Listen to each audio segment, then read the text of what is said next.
नारायण नारायण नारायण भजमन।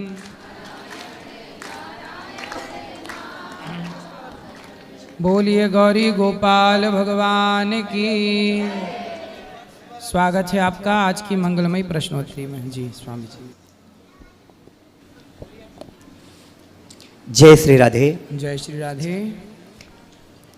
जी महाराज जी, श्राद्ध पक्ष चल रहा है, तो श्राद्ध पक्ष में जैसे ग्रामीणांचलों में एक प्रथा सी चल गई है कि मतलब इस समय देवताओं की पूजा अर्चना करना लोग बंद कर देते हैं।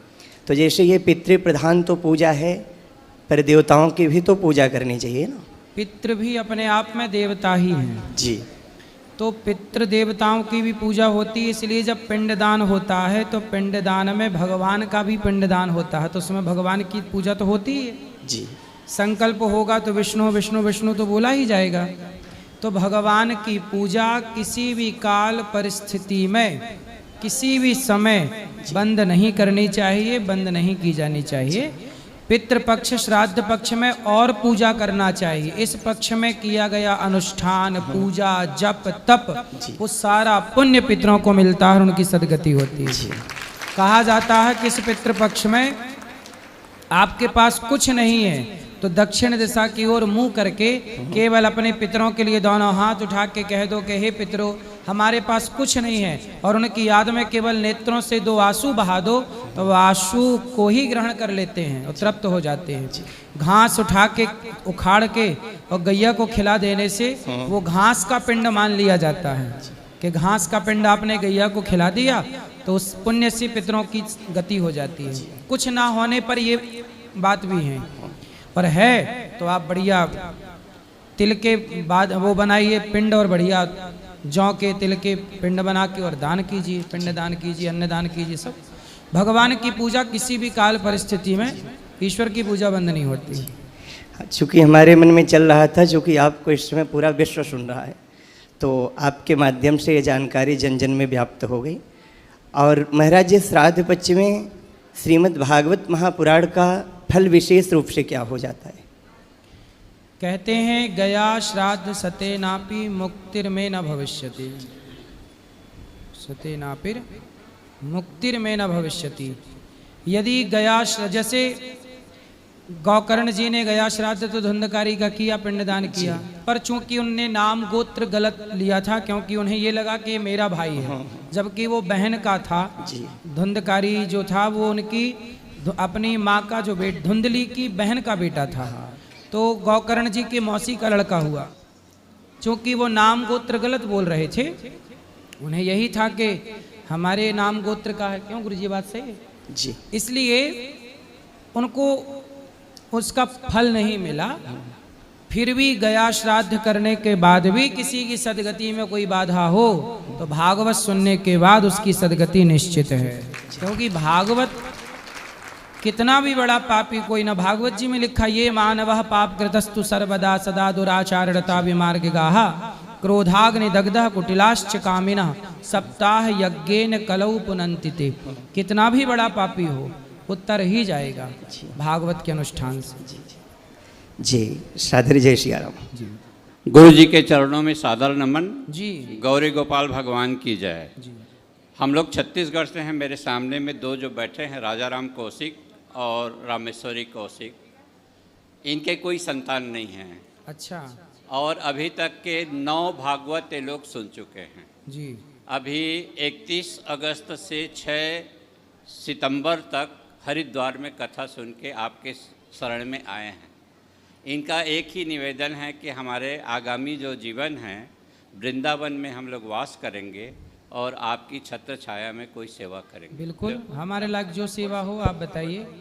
ये बोलेंगे। बोलिए बोलिए, बात करनी है तो कर लीजिए।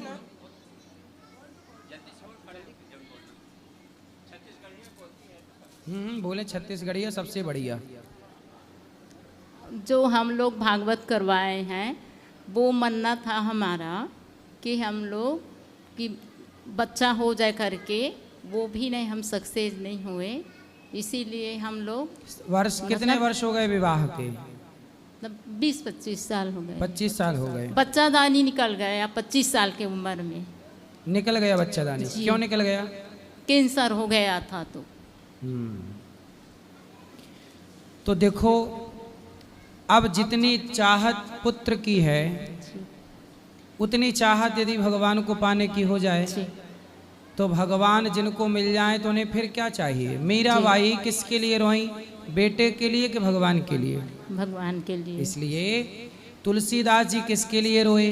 भगवान के लिए कि बेटे के लिए? भगवान के लिए। फिर इसलिए जो भगवान को वो है, जिसका मन भगवान में लग गया, जी। जिसने प्रभु का प्रेम पा लिया, वो सब पा गया। जी। वरना 4-4 बेटा जिनके हैं, यदि मन भगवान में नहीं लगा तो 4 बेटा पाके क्या पाए?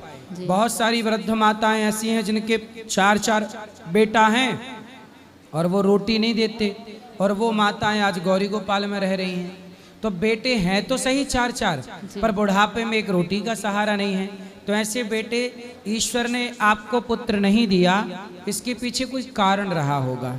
कारण क्या था? शायद आपको बेटा मिलता और उस बेटे को पाने के बाद आपको बहुत कष्ट उठाना पड़ता, शायद आपको घर का त्याग करना पड़ता, शायद कुछ भी हो सकता था। इसलिए ईश्वर ने आपको बहुत बड़े संकट से बचा लिया। ईश्वर कई बार नहीं देते ना, उसमें भी कृपा होती है जी। और देते हैं उसमें भी कृपा होती है। पुत्र क्यों होता है? कहते हैं पुत्र हमेशा माँ बाप का ऋण चुकाने के लिए होता है। जिसके सिर पर ऋण होगा उसके बच्चा आ जाएगा चुकाने के लिए। जिसके सिर पर ऋण था ही नहीं, भगवान ने उसे दिया ही नहीं कि भाई तू तो मुक्त है ऑलरेडी, ऋण है ही नहीं तो तुझे क्यों झंझट में रखना। तो आपके सिर पर कोई ऋण नहीं है, इसलिए ईश्वर ने आपको दिया ही नहीं। इसलिए ना देकर आप बताओ कि ईश्वर ने आपको पुत्र ना देकर कृपा की, अच्छा किया कि आपके साथ बुरा हुआ? भगवान को पा लिए अच्छा हुआ। इसलिए अब मन को पूर्ण रूप से, मीराबाई ने भगवान को पा लिया तो आज तक याद है, दुनिया को मीरा का नाम याद है। और जिनने बेटे पाए 4-4, 6-6, उन्हें कौन जान रहा? आपके पड़ोस में किसी के 4 बेटे हैं, किसी के 10 बेटे हैं, कौन जान रहा उन्हें? बगल की गली वाला नहीं जानता। लेकिन जो भगवान को पा लेता है उसे दुनिया जान जाती है। और यही जीवन की सार्थकता है। आपके घर में, आपके आसपास किसानी होती है? किसानी, हाँ। खेती होती है? हाँ। लोग खेत में गेहूं बोते हैं, धान बोते हैं। छत्तीसगढ़ में तो धान बहुत होती है। तो धान जब बोते हैं, गेहूं भी होती होगी, गेहूं होती है आपके क्षेत्र में? गेहूं जब बोते हैं ना, तो किसान गेहूं तो बोता है, तो उसे गेहूं तो मिलती ही मिलती है, पर भूसा फ्री में मिल जाता है। मिलता है कि नहीं? जी। भूसा पाने के लिए कोई किसान गेहूं नहीं बोता, गेहूं बोता है गेहूं पाने के लिए, पर भूसा फ्री में मिलता है। उसी तरह ये जीवन मिला है भगवान को पाने के लिए।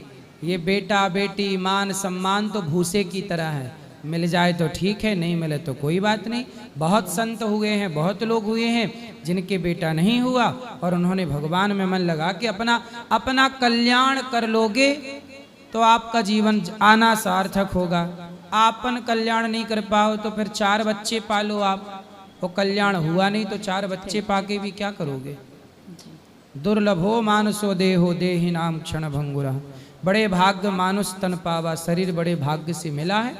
अब पूर्ण रूप से वासना हटा दीजिए, पुत्र की कामना हटा दीजिए। किसकी कामना रखेंगे? भगवान। केवल एक भगवान की सिवा हमें हमको और कछु ना चाहिए, बस राधा कृष्ण मिलई दे। एक भगवान। नरसिंह जी की बेटी ने नरसिंह जी से कहा कि तेरा सांवरा तो झूठा है, देखो मायरा भरने नहीं आया। तो नरसिंह जी बोले जो सांवल सा नहीं आसी, तो नरसिंह लो गुण गासी। एस बाई, नानी बाई को डांट रहे हैं अपनी बेटी को, सुन बाई, यदि मेरा सांवरा नहीं आया तो कोई बात नहीं, मैं उसकी भक्ति इसलिए थोड़ी करता हूं कि वो मेरी बेटी के मायरा भरने आए। वो आए ना आए फिर भी मैं उसका चिंतन करना नहीं छोड़ूंगा। वो बेटा दे या ना दे फिर भी मैं उसका चिंतन करना नहीं छोड़ू। यही प्रेम है, इसी से कल्याण होगा। ये ना वो हरिद्वार से आए हैं तब से ये यहीं रहने चाहते हैं। रहो, अच्छा है, रहो, सेवा करो। तो कुछ सेवा दे दो इसको। हाँ, तो अभी ऊपर कार्यालय में बात कर लेना। जी। और किसका प्रश्न है? अभी आपको बात करनी है? अभी श्री हरिवंश गुरु जी। अभी आएगा माइक जी। श्री हरिवंश। श्री हरिवंश। गुरु जी, मेरे कुछ प्रश्न हैं, जैसे कि राष्ट्र के ऊपर और अपने अध्यात्म के ऊपर भी। एक तो मेरा खुद के लिए प्रश्न है कि मुझे ये समझ नहीं आ रहा कि मतलब मैं किसे पूजूं, मतलब जो एक होता है ना पर्टिकुलर किसी एक को लेकर चलना, ऐसा नहीं समझ आ रहा मुझे खुद को। आप किसको पूजते हैं अभी? अभी वैसे तो मैं सभी देवी देवताओं को मानता हूँ, पर जैसे हमारी कुल देवी हैं काली माता, और मैं बचपन से वैसे मैं 5-6 साल की उम्र से ही हनुमान चालीसा का पाठ करता था, और भगवान राम में भी मेरी बड़ी आस्था है, बांके बिहारी में भी बड़ी आस्था है। जब भी मैं वहाँ, जैसे मैं राम मंदिर गया या आज बांके बिहारी मंदिर गया, तो वहाँ जाते ही मतलब मुझे इतना, मेरे आँखों में इतना ज़्यादा आंसू, रोना आ जाता है, कुछ कहना नहीं। और आज कुछ समय से, अभी पीछे 2 महीने से लगभग, जब मैंने ना मतलब मैं बहुत ज़्यादा एक डिप्रेशन में कुछ फैमिली कारणों की वजह से जा रहा था, तो मैंने सोचा कि ध्यान लगाने की कोशिश करूं कि उससे थोड़ा नकारात्मक भाव ख़त्म होंगे। तो जब मैंने ध्यान लगाना शुरू किया, ऐसे मैं आंख बंद करके बैठता था, तो जैसे आम तौर पे लोग जब आंख बंद करके बैठते हैं तो उनको अंधेरा छा जाता है आगे, पर मेरे साथ ऐसा नहीं होता। जब मैं आंख बंद करता हूँ ना, तो मैं मतलब जैसे ब्रह्मांड दिखता है मुझे, ऐसे लगता है कि मैं कहाँ क्षीर सागर, भगवान विष्णु दिखते हैं कि माता। आपका ध्यान सही है। हाँ जी। और ऐसा है कि देखो, कंफ्यूज ना होइए। और देवता चित्त न धरई, हनुमत से ही सर्व सुख करई। तो देवताओं को चित्त में रखना नहीं चाहिए, हाँ जी। भगवान को चित्त में रखना चाहिए। देवता अलग होते हैं, भगवान अलग होते हैं। देवता कितने हैं? 33 कोटि। हाँ जी। और भगवान कितने हैं? भगवान तो एक ही है। एक है, एको ब्रह्म द्वितीयो नास्ति, ईश्वर हाँ जी। एक है जी। तो उस एक का नाम ही नारायण है जी। वह नारायण, जब प्रहलाद पर संकट आया तो हमारे भगवान श्रीमन नारायण प्रहलाद के लिए नरसिंह बन गए। जी। फिर त्रेता युग आया, रावण का अत्याचार बढ़ा, तो हमारे भगवान नारायण रावण जैसे पापियों को मारने और धर्म की स्थापना करने, मर्यादा की स्थापना करने के लिए हमारे नारायण त्रेता में राम बन गए। फिर द्वापर आया, कंस का पाप बढ़ा, गीता को प्रकट करनी थी, तो भगवान श्रीमन नारायण द्वापर में कृष्ण बन के प्रकट हो गए। कलयुग आया, कलयुग के आखिरी में हमारे नारायण भगवान श्रीमन नारायण कल की अवतार लेके प्रकट होंगे। समुद्र मंथन हुआ, पहाड़ धंसने लगा, तो हमारे भगवान नारायण कछुआ बन के प्रकट हो गए, पहाड़ को धारण कर लिया। भगवान को लगा कि राजा बलि पर कृपा करनी है, तो राजा बलि के लिए वामन भगवान नारायण बन गए। तो भगवान नारायण के अनेक रूप रूपाय विष्णवे प्रभु विष्णवे, भगवान के अनेक नाम, अनेक रूप, अनेक लीलाएं हैं। कंफ्यूज ना होइए, चाहे राम राम कहो, कृष्ण कृष्ण कहो, नरसिंह कहो, सबका मतलब एक ही है। एक है। रही बात हनुमान जी की, तो हनुमान जी ने जब छाती फाड़ी तो कौन बैठा था भीतर? भगवान राम, माता सीता। राम। तो राम कौन है? नारायण। तो शंकर जी कौन है? सॉरी, हनुमान जी कौन है? शंकर जी।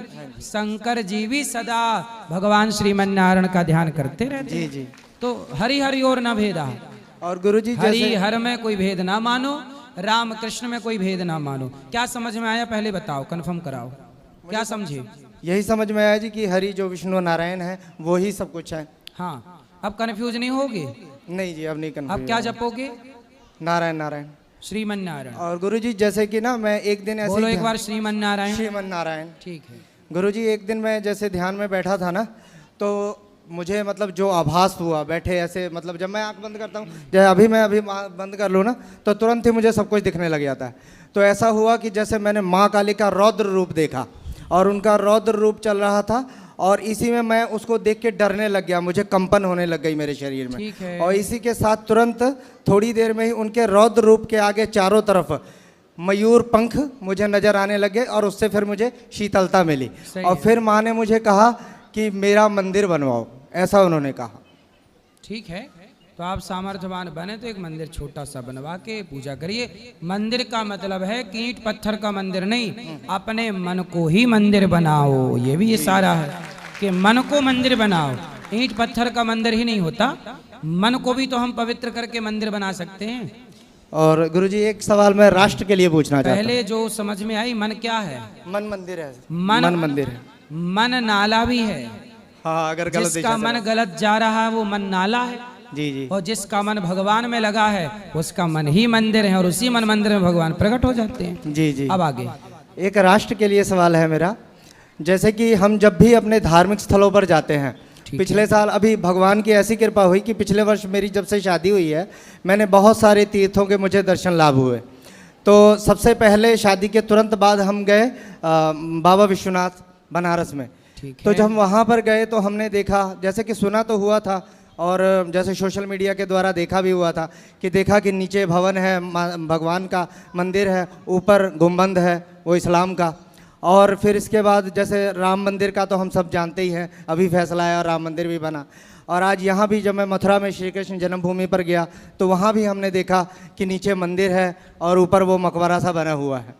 तो मतलब और जहाँ भी हम जब भी अपने धार्मिक स्थलों में जाते हैं, हिंदू धर्म के किसी भी धार्मिक स्थल में जब हम सब लोग जाते हैं तो हमें ऐसा वहाँ पर जाके ना थोड़ा सा हीन भावना आ जाता है। वो हीन भावना अपने धर्म की वजह से नहीं आता, धर्म की वजह से तो हमें गर्व होता है, अपने पूर्वजों पे भी गर्व होता है, लेकिन आज की जो समाज में जैसा स्थिति है हिंदुओं का, उस वजह से हीन भावना आता है कि 100 करोड़ से ऊपर की आबादी हमारे विश्व भर में होते हुए भी सारे हिंदू समाज की, और हमारी ये दुर्गति है कि हम अपने मंदिरों की सुरक्षा के लिए हमें सुरक्षा बल की तैनाती करनी पड़ती है।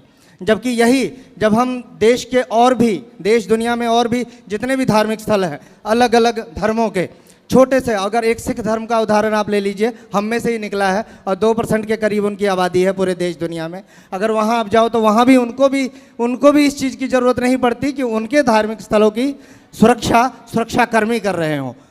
वो अगर करते भी हैं तो उनके खुद के लोग करते हैं। लेकिन हमारी ऐसी स्थिति है, हमारे संस्कृति में ऐसी स्थिति है, हम लोग भीरू या कायर या मैं कहूँ तो नपुंसक भी कह सकता हूँ कि हम हो चुके हैं कि हमारे धार्मिक स्थलों की सुरक्षा कर्मियों से करवानी पड़ती है, और हम वो अपनी चीज़ें ही हम लेने के लिए कोर्ट से लड़ रहे हैं, 500-500 साल तक लड़ रहे हैं।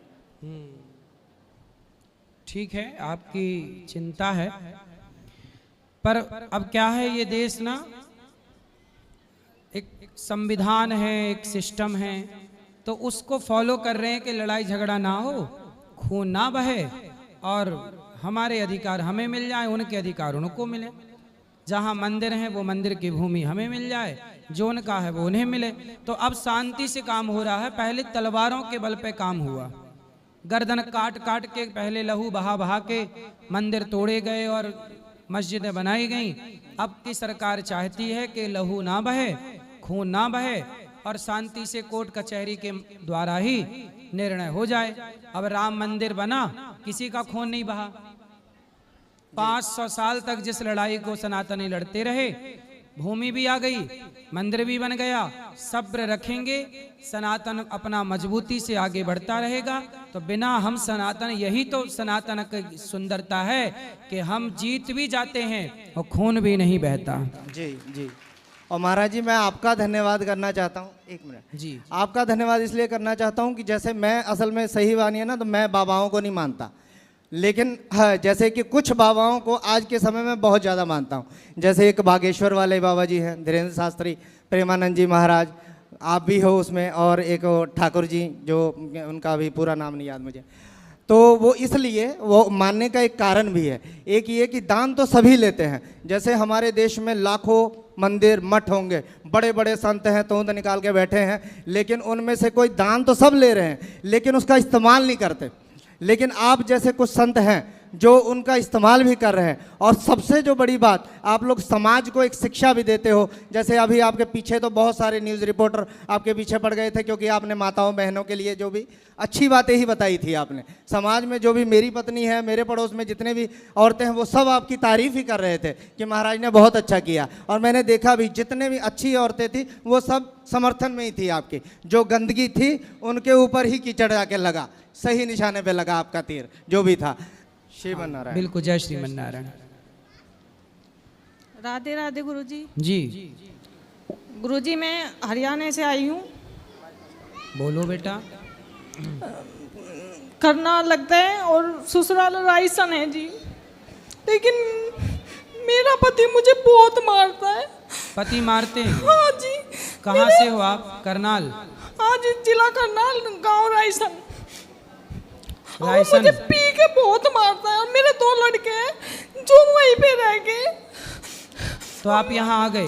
हाँ जी। मैं तो उनको एक भी- बताए कि आप यहाँ आ रहे हैं? नहीं, वो सबको पता है मैं कहाँ हूँ, लेकिन वो मुझे कह रहा है कि अब अगर तू अब गई तेरी गिट्टी में बुड़का मार के तुझे जान से मारूंगा। जब मैं वहां से भागी थी, जड्डों के दिन थे। तो किस बात के लिए मारते हैं वो? क्यों? दारू पी के मारता है जी। मैं उसे रोकती हूँ कि दारू मत पी कर, कुछ खाने पीने की चीज लेकर जिससे मैं भी खाऊं और मेरे बच्चे भी खाएं, लेकिन वो ये बात नहीं समझता। बस मुझे रात को 2 बजे के बाद मुझे बहुत मारता है और पिटबुल का कुत्ता बांध रखा था, वो खोल देता था जिससे कोई मोहल्ले पड़ोस का मुझे छुटवाने भी ना आए। पिटबुल का कुत्ता था जी, 8,000 का लिया था उसने, गंजा बेचा, उसमें भी मैंने उसका सपोर्ट करा क्योंकि मेरा धर्म था अपने पति की रक्षा करना, लेकिन उसने मुझे बहुत मारा जी। मैं जड्डों में भाग आई थी, मेरे सिर में कैंची मार रखी थी, खुन्ना खाई, और एक बामनी ने मुझे अपनी टूटी हुई चप्पल दी और मेरे पे ना कपड़े थे ना कुछ था। मैं बड़ी मुश्किल से अपने घरों आई भाग के रात तो को। उनके जो आपके सास ससुर हैं वो नहीं डांटते, उससे रोकते? उसने अपनी माँ को भी मारा, बाप तो मर गया उसका, वे 2 भाई हैं, एक बहन है उसके। तो उसके भाई लोग समझाते नहीं है? नहीं, वो सबको मारता है। उसने अपना भाई भौजी काट रखे थे, वो वहाँ पे पृथ्वीराज चौहान की मूर्ति के नीचे किराए पे रह रहा है। बहुत बुरा है जी, बहुत मारता है मुझे। मेरे दोनों लड़के वहीं रह गए। तो बच्चों को भी मारता है? मेरा के तो मारता था, पीछे पता नहीं, बहुत बुरा है। तो इतना आपके मारता बच्चे है। कितने बड़े हैं? एक 8 साल का होगा, एक 6 साल का। उसका नाम हनी और सहजप्रीत है। तो आप छोटे छोटे बच्चों को छोड़ के आ गए हैं? अब गुरुजी मैं क्या करती, जब मेरे सिर में कैंची बाढ़ रख कर पीछे से, वो पत्थर टैल का काम करता है,